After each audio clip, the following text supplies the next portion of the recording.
She said, do you like my freckles? I said, yeah, Jackie, but you kind of sometimes overdo it with freckles. She's like, you're going to wear your freckles today? I'm like, I'm not going to wear those freckles today. I love them though. For you. Little freckles goes a long way. Oh, so cute. Now I'm pleased. Juanita, I already have your book. I already read your book. I know. I can't. How are you? Thank you for coming. I love your hair. Jackie gave me your dress. It's beautiful. I know. It's so she said it doesn't fit me. Oh, and she bought it. It didn't fit me because I lost 30 pounds. That's what you give me from Philip. Yeah, I need those. And you get because of you. Oh,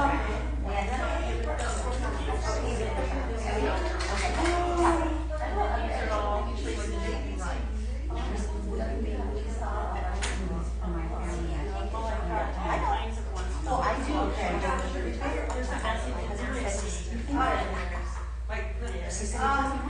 They all do. Everybody's going to get one of these. Yeah. Is it? I know what you mean. This one's mine. Oh, Brenda. And pull this guy out. Well, now? Good job, Jackie. Get me some pretty crumb. Spread your wings. Oh my God. Jackie, do you want some? Thank you, Brenda. Here, Jackie, come up some more sauce. Which is the one? I'm not wearing that one. No, this one. Second one. This is the one that you had the exclusive on. Yeah, you're in here. I'm not going to read that story. I almost You thought it. may if you wish. I can? Okay. But Let me see. Oh, perfect. Hold on. I got what do I 20. Hold on, DLA. I got to do a DLA story because you're here. Hold on, let me find it. This first one. I have no idea. I was running that myself. I don't even know what to do. Thank you, my dear. I got to sign out. Okay, give me 1 minute. I'm having to I just changed one of these. No, you're good. Okay. They say it's going to be short. Thank you so much. Appreciate it.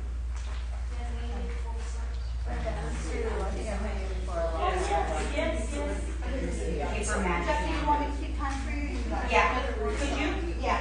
I changed one of my stories. or something family.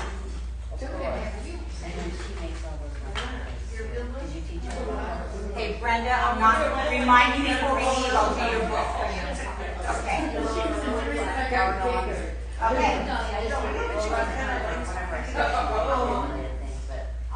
you a. But my character, How long have you been reading? you're doing great. Oh, yeah, Okay. And then top. Oh, yeah. Some people are just talking about it. I'll give you the sign in 10 minutes. Yep. So you know who you are. Yep. Some people are just trying to sign something. Yes, and now. Hi. Jackie's My- been my- taking you everywhere, right? I've been seeing your picture. I never seen any of the chairs in the field. Then I'd be scared I'd probably fall. Oh, yeah, well, I was a little careful. It's so low, I was like, responsibility. All right, we're going to start this book talk. Thank you guys for coming today and supporting these local authors. It's really awesome. This is the first book talk of the Coachella Valley Author Series. The second one will be June 7th, featuring local fiction authors. This one features nonfiction authors, specifically biographies that center around personal identity and ethics. And I want to give a big thank you to the authors for volunteering your time to be a part of this. They're each going to have about 20 minutes to talk about their book and their inspirations behind writing it, why it's important. And then they're also welcome to read from it if they would like to. And then after the 20 minutes, it opens up to questions, so you guys are welcome to ask any questions that you have for them.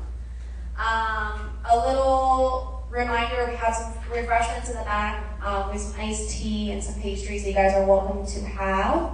There is a live going right now of this book talk. And, okay, I'm sorry, I'm gonna change the battery for this.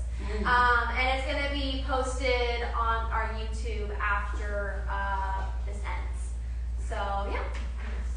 Then I'm gonna actually quickly change the batteries of this. So when I get back, Jacqueline Nance will be the first person to talk today.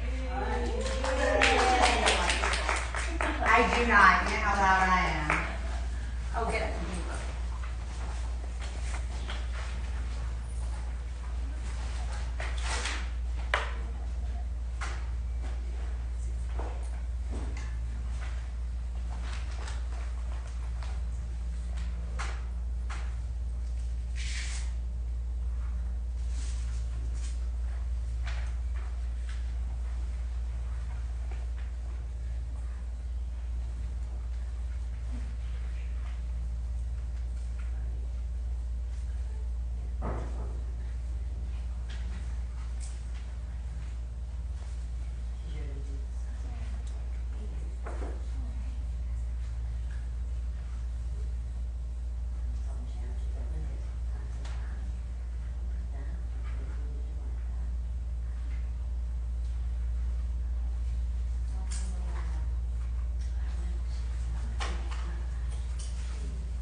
Yeah.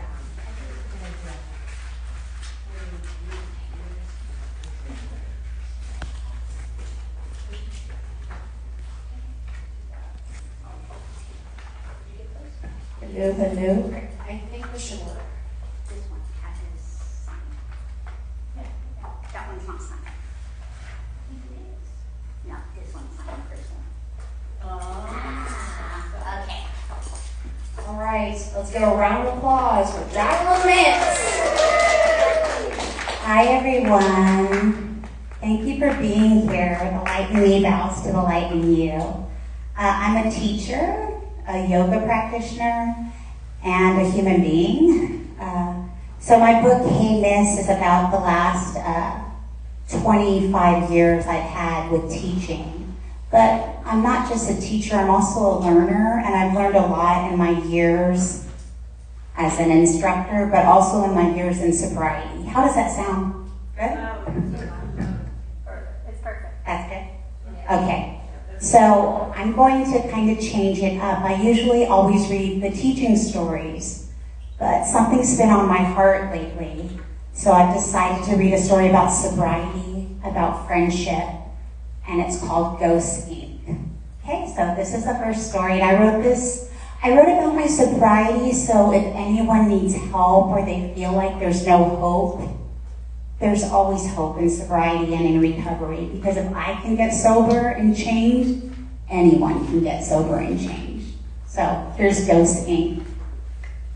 We met at the 6 a.m. 559 meeting in Palm Springs, California. I was a couple years sober when you walked into the rooms of AA. You were one of those women men wanted to kiss and other women wanted to be. Thin and tall with black hair cut in a Mia Wallace bob. Joan Vivian Cool. Your smile was slight and your arched eyebrows said it all. I am not supposed to be here. You had such style, lady. You were dressed like you were coming from an art show. I can still see those triangle gold and silver hoops shaking slightly as you identified as an alcoholic. I don't remember the first time we had a conversation, but what I do remember are all the conversations we had about books, movies, and teaching. You and I also shared a love of Didion. You even had a tattoo on your shoulder that I wanted to steal. We tell our stories in order to live. You were the best friend I dreamed of as a young girl. Then you appeared in a rundown room that smelled like coffee. You didn't look like you belonged, but you were exactly where you were supposed to be. And so was I. We sat in that room for years. After every meeting, we would tell one another our 6 secrets, healing each other. Jackie, you know we're going to be those old broads who sit on the beach together with our saggy flesh and faded tattoos, right? We were friends for years. I remember our trips to Carpinteria. We had crossed the train tracks that day to get to the beach. We wrote our names in the sand and took pictures with the ocean and the salt and the sun, and it was perfect. That photo sat in my beach-themed bedroom for years, even though I tried not to look at it. The photo reminded me how this too shall pass. Forever. I thought we would be friends forever, until one day you were gone. I cried over and over for you, mourning our friendship, which was ripped away from me suddenly. It's like Gideon said, life changes in the instant, the ordinary instant. You sit down to dinner, and life as you know it ends. The end of our friendship was painful. Tears ran down my face whenever I would reread Slouching Toward Bethlehem. What is it about loss that makes the formerly beauty and sacred painful and scarred? I never thought until you that platonic love could break my heart. When I struggled for 2 years during COVID, you had already ghosted me. You didn't know that my Boston Terrier for Curly died at only 5 years old. I couldn't tell you how I wasn't sleeping, how I was reading in the middle of the night, night after night. I didn't tell you how I called the mental health hotline for help. The customer service rep was not helpful, as he had thought my dad had died rather than my dog. D-O-G, dog. My dad died years ago. I screamed into the phone. I laughed hysterically, alone in my grief. Alone. That's how I felt without you. Alone. Why didn't you text me back when I text you? I lost teaching, you, and felt all alone in the shared office in the district. I don't want to remember. All I remember was damage. The damage I must have done with my words. Years passed. I put you on my heart's shelf. Time. It took time for me to forgive you for forgetting me. Now I remember all the times you listened to me. You always listened whenever I cried about a fight Joe and I had. You would take a long drag of your cigarette and laugh whenever I bitched about my twin sister. She's right there. You gave me the gift of friendship for years. So I decided to wish you well. Then I prayed for your well-being every morning and every night on my knees. I found forgiveness the way I found sobriety. One day I said aloud to you, don't come back to me. Just live a beautiful life. Be sober and well, dear friend. Every time I read the Year of Magical Thinking, I thought of you. And then, one day, a text appeared on my phone. Jackie, I am sorry for not replying to your calls or texts. I do not deserve your forgiveness, but I am asking for it. I have been going through a lot. Would you meet me for coffee so we can talk? I text back immediately. Hey you, of course I will meet you. Let me know where and I will meet you there. We met at Tony's Burgers, right down the street in Cathedral City, over buffalo wings with extra sauce and small, meaty, cheesy sliders. You told me. I was drinking, Jackie. It wasn't you. I held your shaking hand. The buffalo sauce like blood sealed our sisterhood. You cried and you told me, I need help. I love you no matter what. The years spent apart collapsed like sandcastles when the ocean waves hit them. This is love. I wanted you to stay sober that day. Alcoholism is a cunning, baffling, and powerful disease. It lays ruin to some of the most beautiful souls I have ever seen or met. But all we have is today. Today, you and I have matching camel tattoos on our right wrists. We don't have to drink today, I pray. But we do need to be friends, come what may.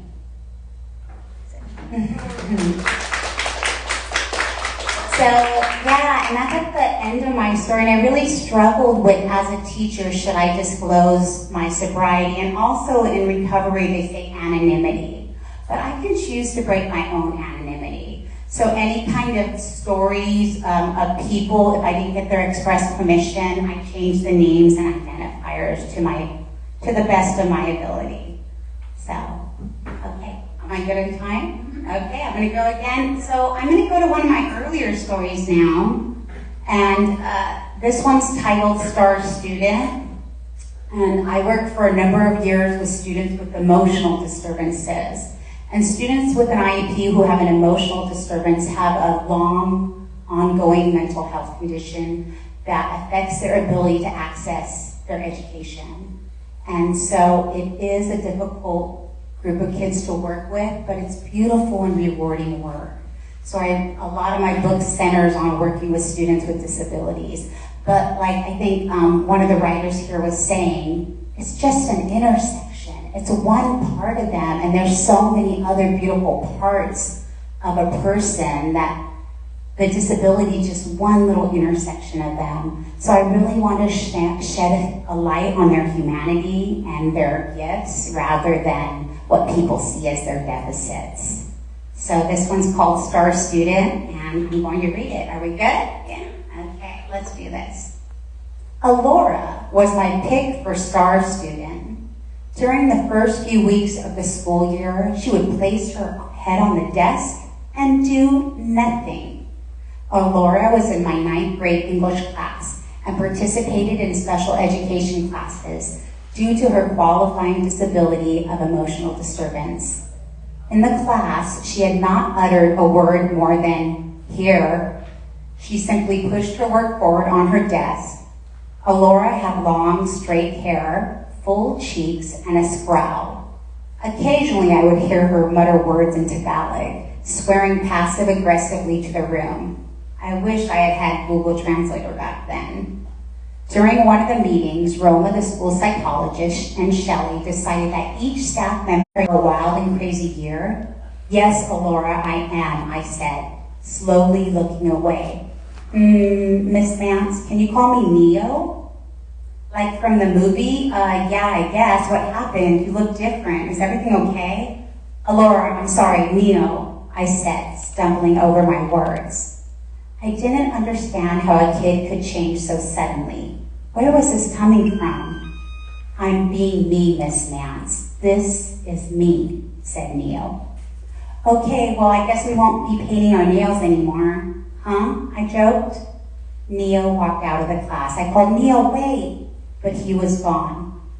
For the next few weeks, Neo put his head down on the desk and refused to do any work. I finally called a meeting with Neo's mom. Neo sat with his head on the desk. His mom and I made small talk. Then I told her about Neo's struggles. Before the meeting, I asked Neo what he wanted me to call him in front of his mom. "It doesn't matter. I go by Neo and Alora. It depends. My mom knows. She loves me," said Neo with an accusing look. As we sat at the table, I noticed Neo had his head on the desk. I decided to get right to it. "Neo's been struggling lately. He won't do any work. He's failing all his classes," I said to Neo's mom. She looked at me and then looked at Neo. She nudged his shoulders and Neo sat up. "Neo is going through changes. Now she is a tomboy. I don't care. I just want her to graduate high school. She doesn't want to be a caregiver like me. It's hard work," said Neo's mom. "I hear you, but Neo won't do any work for me in class. He's failing." "You don't like me anymore," he said, and looked me in the eyes. "Neo, I still like you." "You don't talk to me anymore. Ever since I changed my dress and hair, you ignore me." "I'm sorry, Neo. I was surprised. Maybe I did get uncomfortable. But I want you to be your most authentic self," I said. "Neo, Miss Nat still likes you. It's all in your head. Look, she's here talking with us. If she didn't care, she wouldn't try to talk. Here, we're going to eat now." I bought some food. She brought out napkins and placed a couple of banana leaves in front of us. As we unwrapped the leaves, the aroma of sweet coconut rice wafted up our nostrils, but we all smiled. Okay, Miss Mass, I will finish my book. I know you want to read it, said Neo. California Education 220 prohibits discrimination on the basis of gender identity and gender expression, in addition to sexual orientation and other protected characteristics in public schools or non-religious private schools. This means that a school must respect a transgender or gender non-conforming student's gender, identity, or expression. That's from the ACLU. I struggled back then when a student transitioned from female to male, but I learned a lot from the experience. Today, I ask students to fill out a card where they write their names and their preferred pronouns. I practice pronouncing their names and call them by them that they prefer. If I make a mistake, I apologize and do better. Creating an inclusive environment where all students feel respected is crucial, and asking for preferred pronouns is a simple yet effective way to show respect for individuals. Apologizing and correcting mistakes when using these pronouns demonstrates a commitment to creating a supportive atmosphere for all students. A proactive approach on the first day of class sets a positive tone.